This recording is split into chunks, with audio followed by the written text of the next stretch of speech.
Morning student, मैं Seema Soni government senior secondary school Saradhana Ajmer से।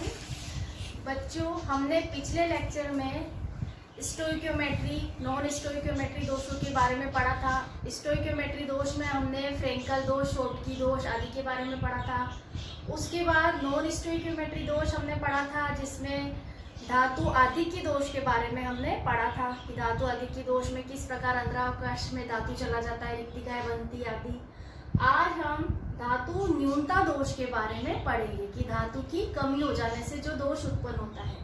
तो सबसे पहले जब इस दोष में क्या होता है कि धातु धन आयनों की संख्या ऋण आयनों की तुलना में कम हो जाती है, अर्थात अधातु का आधिक्य हो जाता है। धातु धन आयनों की संख्या मतलब जो भी धातु धनायन के रूप में वो कम हो जाएंगे और उसकी जगह किसका आधिक्य हो गया, अधातु का।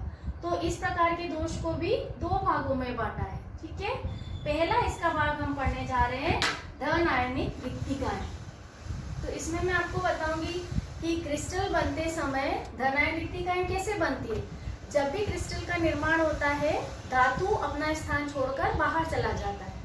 तो ऐसी स्थिति में क्रिस्टल में धनावेश की धातु आयन की मात्रा कम हो जाती है और उसके स्थान पे रिक्तिका बन जाती है। क्रिस्टल की विद्युत उदासीनता को संतुलित करने के लिए धातु आयन उच्च ऑक्सीकरण अवस्था को ग्रहण कर लेता है और इससे क्या होता है, इसका जो ऋणात्मक आवेश है वो उससे प्रतिसंतुलित हो जाता है। मतलब जब धातु उच्च ऑक्सीकरण अवस्था ग्रहण करता है तो क्या होता है, ऋणात्मक आवेश और धनात्मक आवेश फिर से बराबर होता है, तो क्रिस्टल विद्युत उदासीन हो जाता है। इसको मैं थोड़ा लिख के बताती हूँ आपको। देखिए, क्रिस्टल बनते समय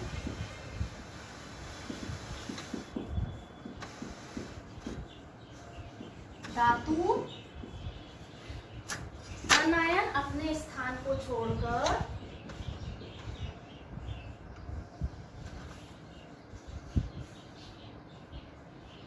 धातु धन आयन अपने स्थान को छोड़कर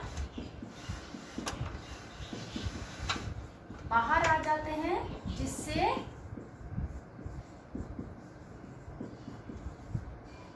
बाहर आ जाते हैं जिससे क्रिस्टल में रिक्तिका बन जाती है। ठीक है,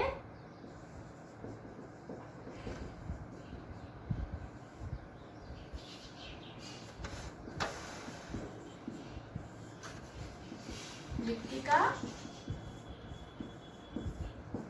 क्रिस्टल में धनायनिक रिक्तिका बन जाती है। तो ऐसे स्थिति में क्या होता है, ऋण आवेश को संतुलित करना आवश्यक हो जाता है।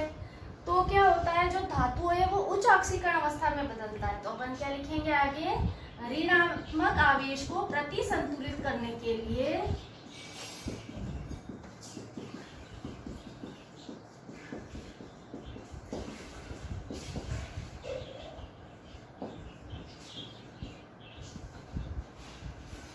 धातु उच्च ऑक्सीकरण अवस्था में परिवर्तित हो जाता है या बदल जाता है। इसको इस तरह लिख देते हैं हम। ठीक है बच्चों, तो इस प्रकार का जो ऑक्सीकरण अवस्था में चेंजेस हमको मालूम है कौन से प्रकार के तत्व प्रदर्शित करते हैं, संक्रमण तत्व।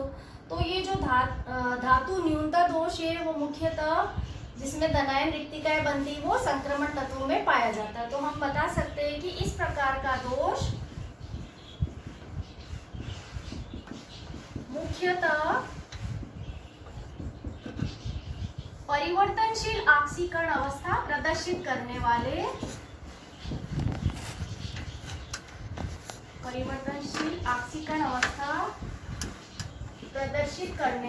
संक्रमण तत्वों में पाया जाता है। ठीक है,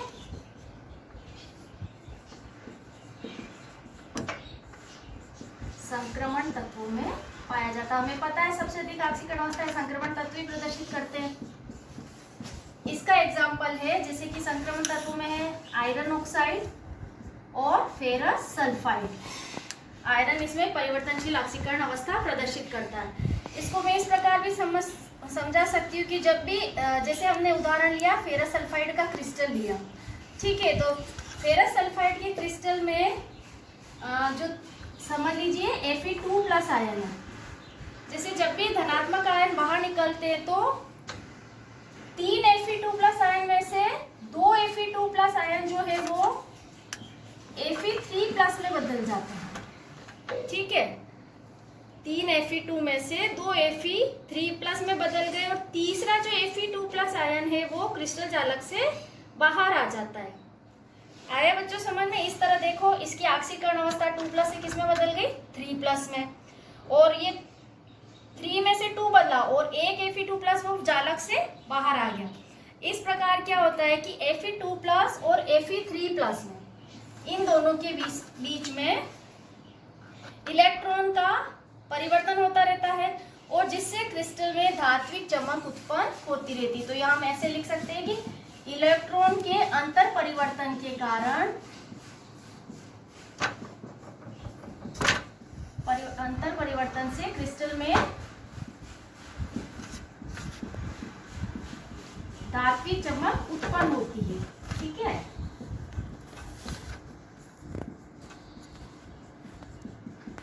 और ये इस तरह से सोने की तरह चमकता है, इसलिए इसको, इस प्रकार के क्रिस्टल को हम मूर्खों का सोना भी कहते हैं। मूर्खों का सोना, इसको क्या कहा जाता है? मूर्खों का सोना, यानी कि चमक तो होती है लेकिन वास्तव में सोना नहीं है। ठीक है, और इस प्रकार का जो क्रिस्टल है वो विद्युत चालकता भी प्रदर्शित करेगा क्योंकि इसमें इलेक्ट्रॉन अंतर परिवर्तन होता रहेगा। इसको मैं एक चित्र से भी समझा सकती हूँ। देखिए मैं चित्र बना रही हूँ। हाँ, ये देखिए चित्र, ये मैंने बनाया धातु न्यूनता दोष को समझाने के लिए क्रिस्टल संरचना का चित्र बनाया है। इसमें देखिए, इसमें धनायन और ऋणायन है इस क्रिस्टल में। तो एक धनायन अपने स्थान को छोड़ चुका है, तो इस धनायन के छोड़ने पर यहाँ पे एक धनायन रिक्तिका बन गई और इस धातु न्यूनता के कारण से जो क्रिस्टल में जो धनायन था वो उसने उच्च ऑक्सीकरण अवस्था ग्रहण कर ली, जो हमने समझा था फेरस सल्फाइड के क्रिस्टल में कि Fe2+ आयन Fe3+ आयन में बदलता है। ठीक है, इसी का हम दूसरा प्रकार देखेंगे कि जालक के अंतरावकाश में अतिरिक्त ऋण आयन का आ जाना, इसका दूसरा प्रकार है। ठीक है, पहला हमने धनायन रिक्तिका पढ़ी थी, दूसरा है जालक के अंतरावकाश में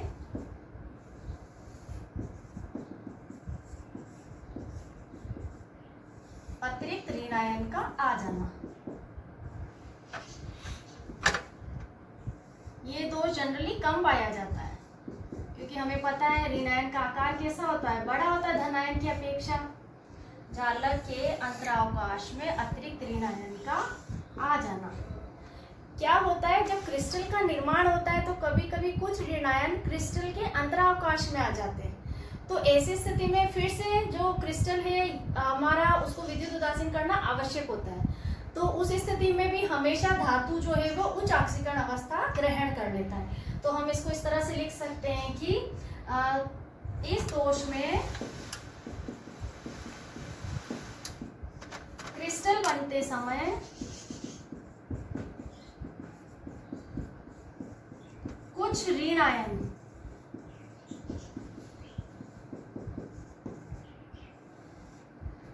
ऋण आयन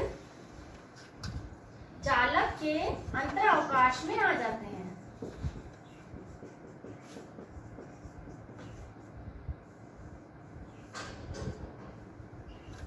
अंतरावकाश में आ जाते हैं। अतः क्रिस्टल की विद्युत उदासीनता को बनाए रखने के लिए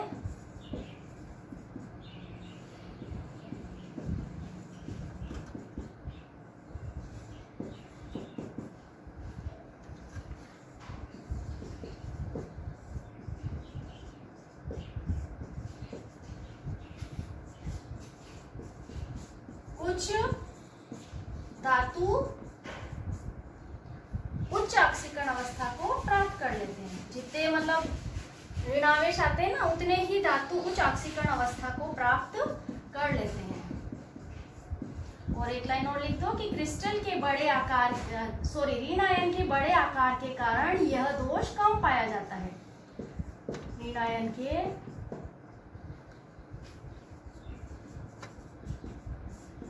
बड़े आकार के कारण यह दोष कम पाया जाता है। ठीक है, इसको भी इसी तरह के चित्र से हम समझ सकते हैं कि इसी तरह हम एक धनायन ऋणायन का चित्र बना लेंगे और इसके अंतरावकाश में एक ऋण आयन को भेज के हम दिखा सकते हैं। इसका चित्र मैं यहाँ बना दूं, ये A plus B minus B crystal का चित्र बनाया है मैंने।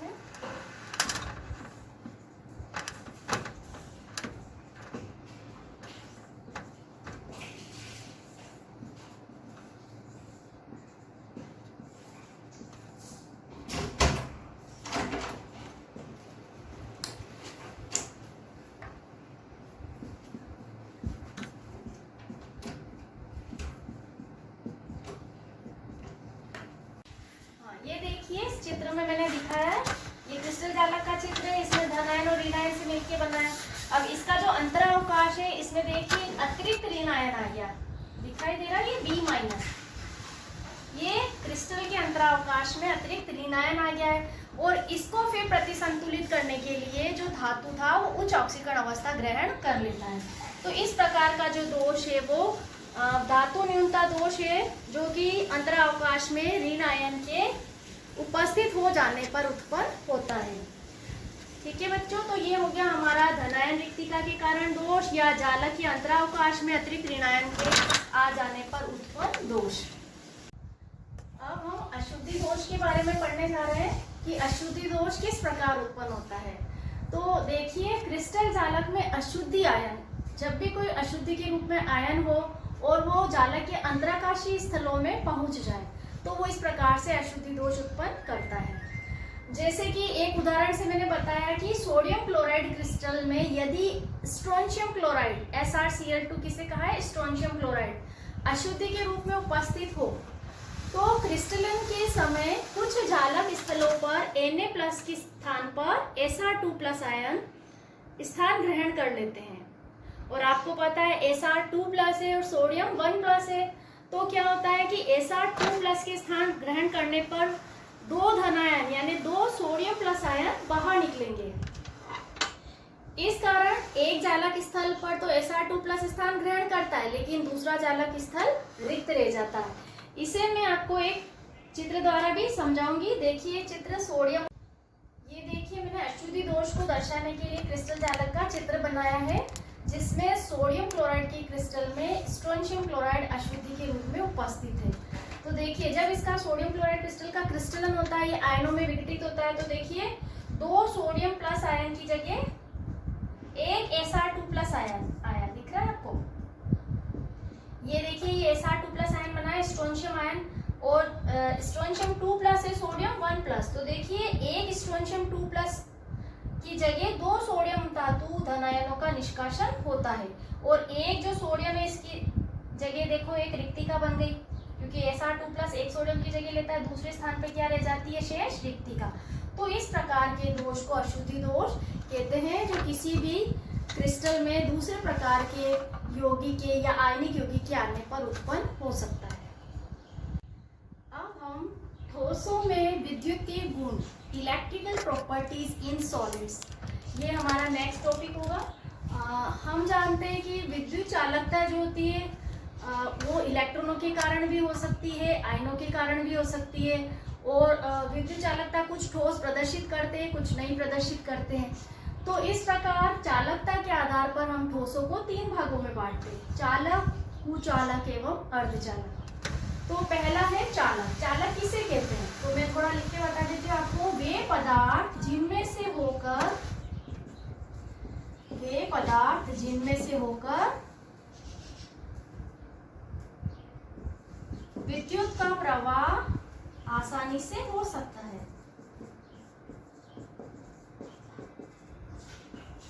विद्युत का प्रवाह आसानी से हो सकता है, इन्हें हम क्या बोलेंगे, चालक कहलाते हैं। और इनकी चालकता का जो परास है वो कितना होता है, 10⁻7 से 10⁻4 प्रति ओम प्रति मीटर। चालकता परास 10 की घात 7 से 10 की घात 4 प्रति ओम प्रति मीटर।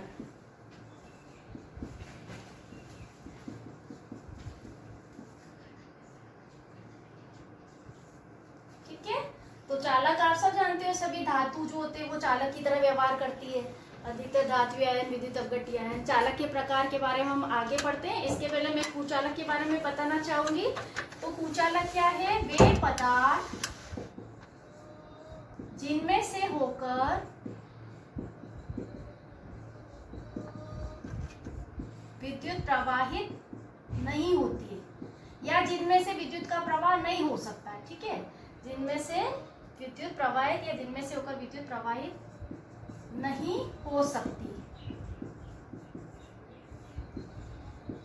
कुचालक कहलाते हैं। ठीक है, और इनकी जो चालकता है वो 10 की घात -20 से 10 की घात -10 चालकता परास 10 की घात -20 से 10 की घात -10 प्रति ओम प्रति मीटर। ओम -1 मीटर -1 होता है। ठीक है, ये हमारा हो गया कुचालक। अब इन दोनों के बीच में जो आता है उसे हम क्या कहते हैं? अर्धचालक। तो देखिए अर्धचालक क्या होता है? दोनों के बीच का, जिनकी अर्धचालक वे पदार्थ जिनकी चालकता चालक व कुचालक के मध्य होती है। वे पदार्थ जिनकी चालकता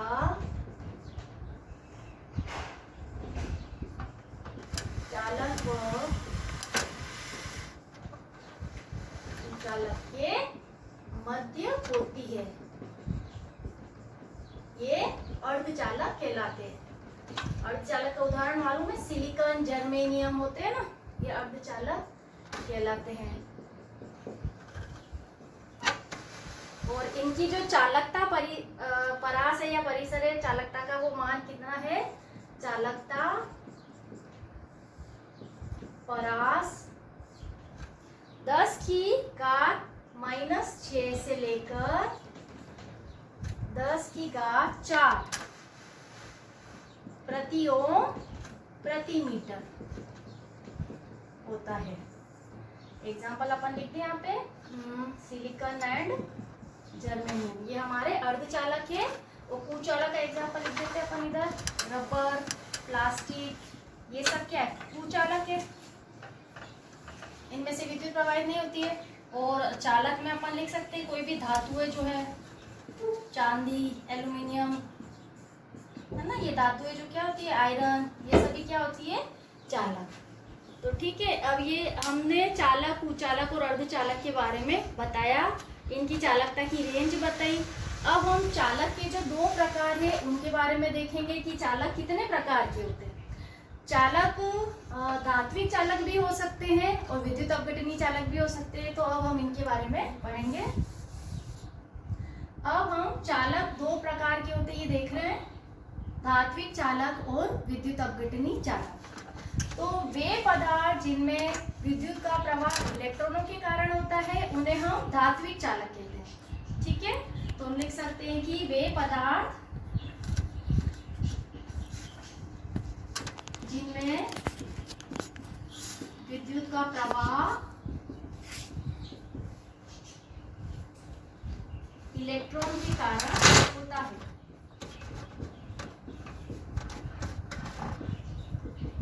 धात्विक चालक कहलाते हैं।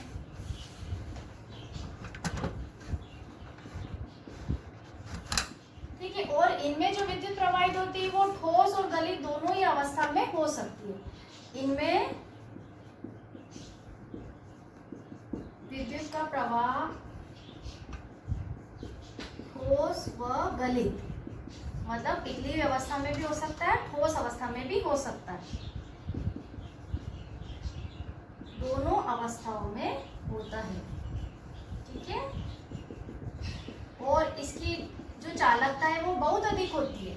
ठीक है, चालकता की जो रेंज है, परास है, वो 10⁷ चालकता की जो रेंज कितनी होती है इसकी? 10 की घात 7 प्रति ओम प्रति मीटर। यानी हम इसको यूं लिख सकते हैं, चालकता, इनकी चालकता जो होती है वो अत्यधिक होती है, क्योंकि विद्युत प्रवाह के दौरान इनमें कोई रासायनिक अभिक्रिया नहीं होती धातुओं का। जब भी विद्युत का प्रवाह होता है तो वो ठोस और गलित दोनों ही अवस्था में हो सकता है, अतः कोई रासायनिक परिवर्तन नहीं होता। तो हम लिख सकते हैं कि इनकी चालकता अत्यधिक होती है,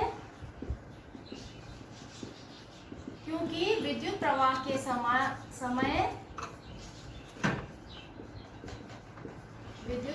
समय रासायनिक परिवर्तन नहीं होता है या कोई रासायनिक क्रिया भी नहीं होती। ठीक है, परिवर्तन नहीं होता है। अब हम विद्युत अपघटनी चालक क्या होते हैं इसके बारे में देखेंगे कि जो विद्युत अपघट्य होते हैं उन्हें ही हम विद्युत अपघटनी चालक कहते हैं। विद्युत अपघट्य, जैसे उदाहरण आप ले लो, सोडियम क्लोराइड गलित अवस्था में हो तो एक विद्युत अपघट्य की तरह व्यवहार करता है ना, तो विद्युत अपघट्य विद्युत अपघटनी चालक की तरह व्यवहार करते हैं,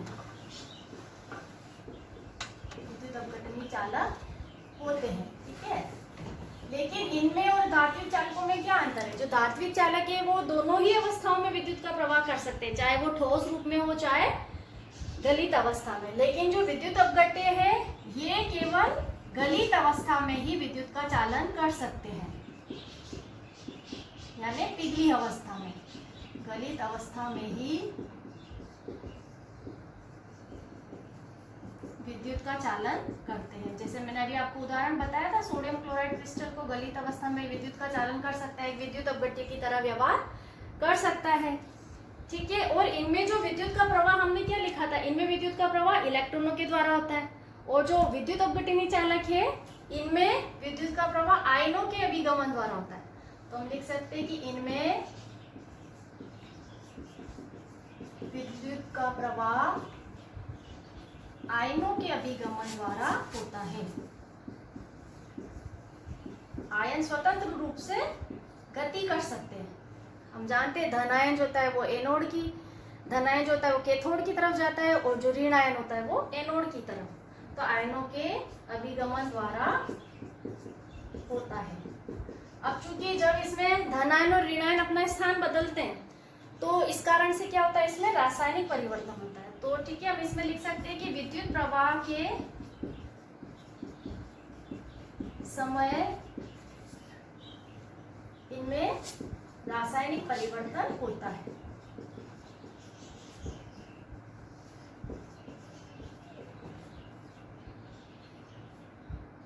रासायनिक परिवर्तन होता है, अतः इसकी जो चालकता है, इसकी चालकता धात्विक चालकों से थोड़ी कम होती है।